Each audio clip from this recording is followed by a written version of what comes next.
সেপ্টেম্বরের প্রথম সপ্তাহেই মাঠে গড়াবে এএফসি অনূর্ধ্ব-23 চ্যাম্পিয়নশিপের বাছাই পর্ব।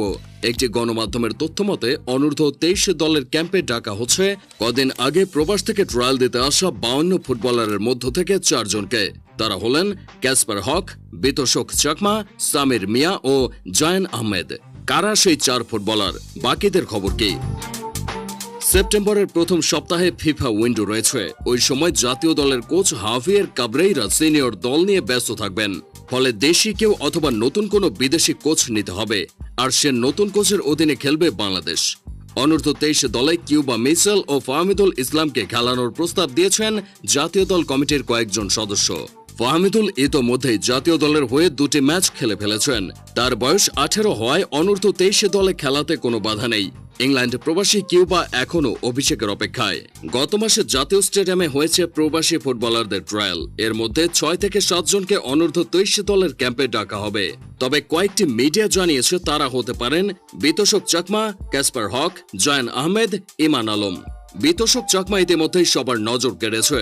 তার খেলা যারা দেখেছেন তারা জানেন সে কতটা ট্যালেন্টেড। ট্রায়ালের ম্যাচটাতেও সে গোল করেছিল। ক্যাসপার হক তার দীর্ঘ দেহ এবং ডিফেন্সের দৃঢ়তার জন্য আলোচিত হয়েছেন। তার খেলাও নজর কাড়ছে সবার। জায়ান আহমেদের কথা তো আলাদা করে বলার কিছুই নেই। ট্রায়ালে নিজেকে প্রমাণ করেছেন এই প্রবাসী ফুটবলার। তার গতি অসাধারণ।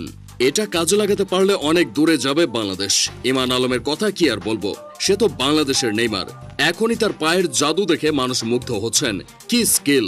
তবে আসল প্রশ্ন থেকে যাচ্ছে, কে হচ্ছেন বাংলাদেশের কোচ? এএফসি অনূর্ধ্ব-23 দলের প্রধান কোচ হতে এএফসি প্রো লাইসেন্স প্রয়োজন। দেশিদের মধ্যে এই সনদ রয়েছে মারুফুল হক, সাইফুল বারী, জুলফিকার মাহমুদ, মাসুদ পারভেজ কায়সার ও জাকারিয়া বাবুর। এই 5 জনের মধ্যে 2-3 জন অনূর্ধ্ব-23 দলের দায়িত্ব নিতে ইচ্ছুক নন। তাই কোচ নিয়ে খানিকটা বিপাকে পড়েছে বাফুফে। এএফসি অনূর্ধ্ব-23 টুর্নামেন্টের বাছাইয়ে এবার বাংলাদেশের ভালো সম্ভাবনা রয়েছে। তাই আগস্টে 1টি বা 2টি অ্যাওয়ে ম্যাচ খেলার বিষয়ে সভায় আলোচনা হয়েছে। অনূর্ধ্ব-23 দলের ক্যাম্প দেশে অথবা বিদেশেও হতে পারে। এ নিয়ে এখনো সুনির্দিষ্ট কোনো সিদ্ধান্ত হয়নি। দেশের মাটিতে ক্যাম্প হলে সম্ভাব্য ভেন্যু হতে পারে ফর্টিসের মাঠ। সেপ্টেম্বরে ভিয়েতনামে হবে অনূর্ধ্ব-23 এশিয়ান কাপ বাছাই। 3রা সেপ্টেম্বর প্রথম ম্যাচে স্বাগতিক ভিয়েতনামের মুখোমুখি হবে বাংলাদেশ।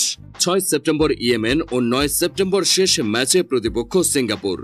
এদিকে নেপাল ফুটবল ফেডারেশন 6 ও 9 সেপ্টেম্বর বাংলাদেশে 2টি প্রীতি ম্যাচ খেলার আগ্রহ প্রকাশ করলেও বাফুফে এখনও সে বিষয়ে চূড়ান্ত সিদ্ধান্ত নেয়নি। দক্ষিণ এশিয়ার বাইরে একটি দেশ ইতিবাচক মনোভাব দেখিয়েছে, যার বিষয়ে আগামী কয়েকদিনের মধ্যে জানাবে ফেডারেশন। সব মিলিয়ে সময় ঘনিয়ে এলেও অনূর্ধ্ব-23 দল নিয়ে স্পষ্ট পরিকল্পনার অভাবে পিছিয়ে আছে বাংলাদেশ। এখন দেখার বিষয়, আগামী কয়েকদিনের মধ্যে বাফুফে কোচ ও প্রস্তুতির রূপরেখায় কতটা অগ্রগতি আনতে পারে।